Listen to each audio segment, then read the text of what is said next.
মাঠে তিনি গোল করেন, দর্শকদের উচ্ছ্বাসে ভাসান, কিন্তু জীবনের সবচেয়ে বড় জয়গুলো অনেক সময় আসে মাঠের বাইরে থেকে। যখন হাজারো মানুষ স্বজন হারানোর শোক, ক্ষুধা আর অনিশ্চয়তার সঙ্গে লড়ছে, তখন মানবতার হাত বাড়িয়ে দিলেন ব্রাজিলের তারকা ফুটবলার নেইমার জুনিয়র। ভয়াবহ ভূমিকম্পে বিধ্বস্ত ভেনেজুয়েলার দুর্গত মানুষের পাশে দাঁড়িয়ে তিনি অনুদান দিয়েছেন $2,50,000 মার্কিন।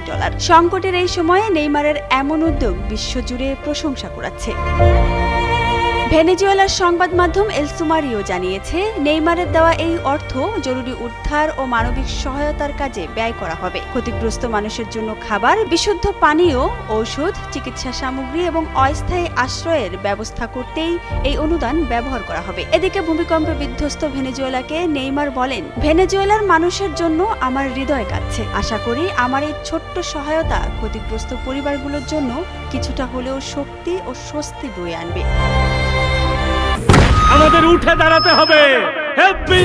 স্পিড, সকল অন্যায়ের বিরুদ্ধে রুখে দাঁড়ানোর এনার্জি পার্টনার। বুধবার আঘাত হানা 7.2 ও 7.5 মাত্রার দুটি শক্তিশালী ভূমিকম্পে লণ্ডভণ্ড হয়ে যায় ভেনেজুয়েলার বিস্তীর্ণ এলাকা। CNN এর তথ্য অনুযায়ী দেশটির জাতীয় পরিষদের সভাপতি হোর্হে রদ্রিগেজ জানিয়েছেন, এখনো পর্যন্ত অন্তত 1,430 জন নিহত হয়েছেন, আহত হয়েছেন 3,238 জন এবং ঘরবাড়ি হারিয়ে বাস্তুচ্যুত হয়েছেন 3,142টি পরিবার।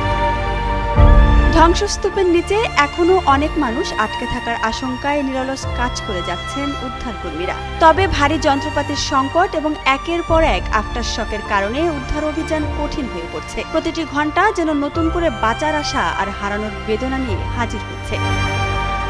এমন ভয়াবহ দুর্যোগের মধ্যে নেইমারের এই অনুদান কেবল আর্থিক সহায়তা নয়, অসহায় মানুষের প্রতি সংহতি ও সহমর্মিতারও এক শক্তিশালী বার্তা। দুর্যোগে বিপর্যস্ত মানুষের পাশে দাঁড়ানোর এই উদ্যোগ আবারও মনে করিয়ে দিল, একজন ক্রীড়াবিদের পরিচয় শুধু মাঠের পারফরমেন্সে সীমাবদ্ধ থাকে না, মানবতার মুহূর্তেও তারা হয়ে উঠতে পারেন লাখো মানুষের আশার প্রতীক।